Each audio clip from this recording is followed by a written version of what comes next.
Assalamualaikum warahmatullahi wabarakatuh. Perkenalkan, nama saya Eka Salama Afifah Putri, NIM 26050119120010. Saya dari Oceanografi BFPIK Universitas Diponegoro. Di sini saya ingin menjelaskan sedikit materi mengenai prinsip dan konsep dasar teori hidrolik. Langsung aja saya mulai. Yang pertama, konsep dasar teori hidrolik. Studi mengenai teori mekanika fluida didasarkan pada konsep massa dasar atau partikel fluida. Partikel fluida tersebut dianggap benda asing dalam mekanisme sebuah kontinu. Dasar dari teori mekanika fluida bertumpu pada mekanika dari massa dasar fluida. Suatu massa dasar fluida diasumsikan sangat kecil. Partikel fluida diasumsikan homogen, isotropik, dan kontinu dalam pengertian makroskopis. Konsep dasar teori hidraulik terbagi atas dua. Yang pertama, persamaan diferensial umum. Persamaan diferensial umum merupakan persamaan yang mengatur gerak partikel fluida dasar. Fluida dapat dianggap sempurna atau tanpa gesekan apabila alirannya dapat berupa turbulen ataupun laminar. Yang kedua, metode diferensial matematik, yaitu terjadinya integrasi persamaan diferensial dasar. Contohnya pada persamaan Bernoulli dan persamaan hidrostatis. Selanjutnya yaitu hubungan antar partikel fluida. Gaya yang bekerja ada dua, yaitu gaya tekan dan gaya gesek. Gaya gesek per unit area disebut tegangan geser atau shear stress yang dilambangkan dengan τ. τ itu diasumsikan 0 atau ideal atau sebanding dengan koefisien viskositas atau mu. Rumusnya τ sama dengan mu dikali dV per dN. Prinsip fluida berpengaruh terhadap kecepatan dan tekanan, contohnya pada fluida Newtonian dan fluida yang dianggap ideal. Fluida Newtonian adalah fluida yang tegangan gesernya berbanding lurus secara linier dengan gradien kecepatan pada arah tegak lurus dengan bidang geser. Sedangkan fluida yang dianggap ideal merupakan fluida yang tidak memiliki viskositas. Fluida itu ada dua prinsip, yaitu prinsip kontinuitas dan prinsip momentum. Yang pertama, prinsip kontinuitas atau persamaan kontinuitas sesuai dengan hukum kekekalan massa yang berbunyi massa tidak dapat diciptakan dan dimusnahkan, namun massa tersebut dapat diubah atau dimodifikasi. Apabila konstan, maka dou per dou x plus dou v per dou y plus dou w per dou z sama dengan 0. Selanjutnya yaitu persamaan momentum. Pada persamaan ini terdapat hubungan antara densitas dan gaya inersia. Jika konstan, maka dou u per dou x ditambah dou v per dou y ditambah dou w per dou z sama dengan 0. Rumus momentum pada umumnya itu P sama dengan M dikali V, massa dikali kecepatan.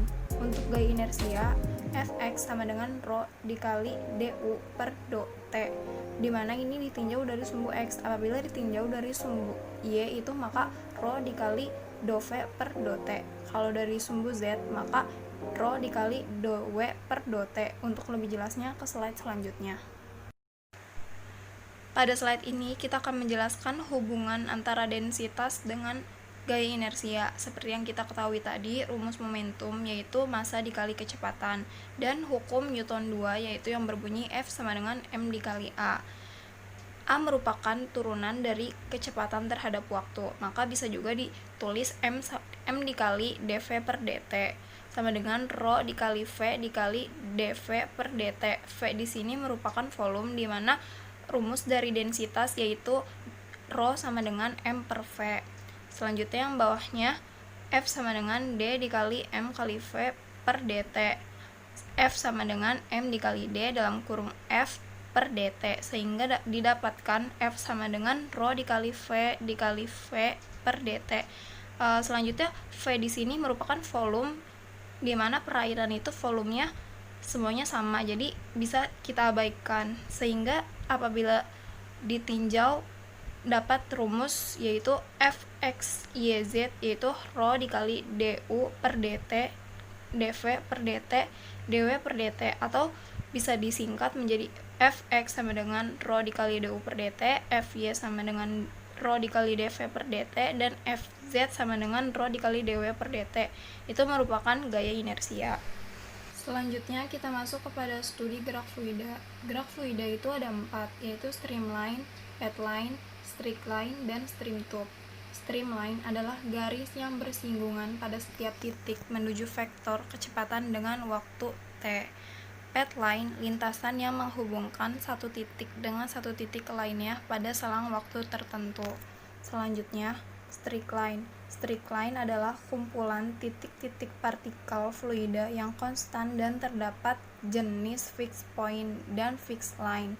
Yang terakhir, stream tube, gabungan dari streamline, pathline, dan streamline yang membentuk tabung. Syarat batas pada fluida terbagi atas 3. Yang pertama, pada permukaan tekanan di mana diketahui dan umumnya sama dengan tekanan atmosfer. Yang kedua, pada batas solid, fluida tidak dapat melewati. Yang terakhir, pada syarat batas tak hingga saat gerakan cenderung ke nilai yang diketahui.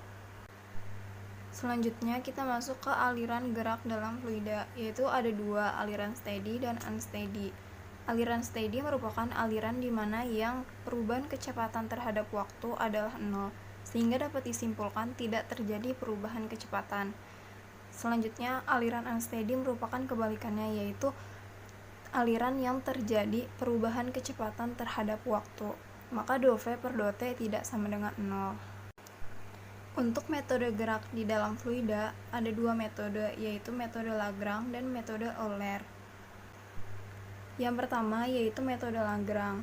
Metode Lagrange merupakan metode di mana yang dapat mengikuti aliran arus serta dapat menghitung jarak 2 titik atau lebih terhadap waktu. Dalam rentang waktu tertentu, posisi baru dari partikel fluida yang bergerak diberikan oleh posisi awal dari posisi tersebut.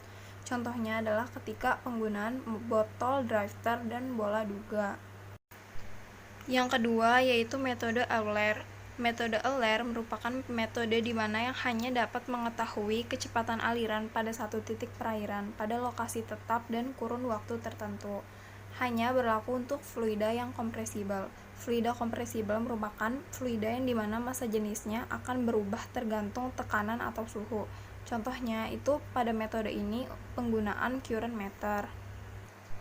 Untuk yang terakhir, pengaplikasian dalam bidang oceanografi menurut saya ada 3. Mungkin sebenarnya itu ada banyak, tapi di sini saya cuma mencantumkan 3. Yang pertama yaitu mengetahui dan memahami kejadian atau fenomena-fenomena fisis yang terjadi di laut, seperti terbentuknya arus, gelombang, ombak, pasang surut, dan lainnya. Yang kedua, memahami dasar gerak fluida yang melibatkan gerak fluida yang kompleks seperti ombak. Yang terakhir, membangun daya analisa dan berpikir logis dalam meneliti mengapa suatu fenomena itu dapat terjadi. Hal ini sangat-sangat dibutuhkan oleh seorang peneliti untuk menganalisis fenomena yang kompleks. Baik, mungkin sekian dari saya. Saya tahu ini pasti banyak kekurangannya. Untuk kurang lebihnya, saya mohon maaf dan terima kasih sudah mau menonton. Wassalamualaikum warahmatullahi wabarakatuh.